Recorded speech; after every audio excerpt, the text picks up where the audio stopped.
Flooding in St. Charles, it's delaying one of the city's biggest celebrations of the year, the 4th of July Riverfest celebration. Yeah, that celebration is usually held at Frontier Park, but as our Brandon Morano shows us, city employees say Mother Nature is forcing them to move the event to Labor Day weekend.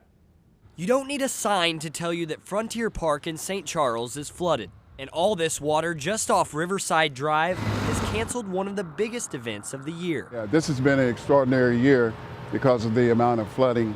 For natives like Bob Peters, it's reminiscent of the flood of '93. That was the largest I had seen in my lifetime, 1993.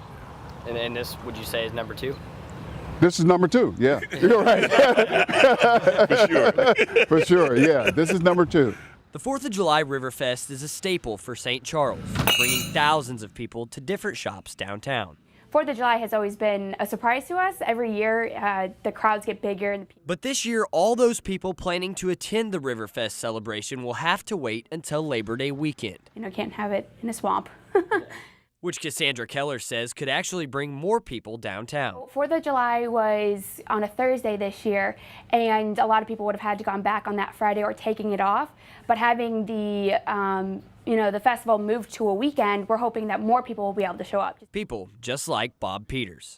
July, it's huge. Yeah. That's why we were out here every year. Every July. Yeah, every July. In St. Charles, Brandon Morano, 5 on your side.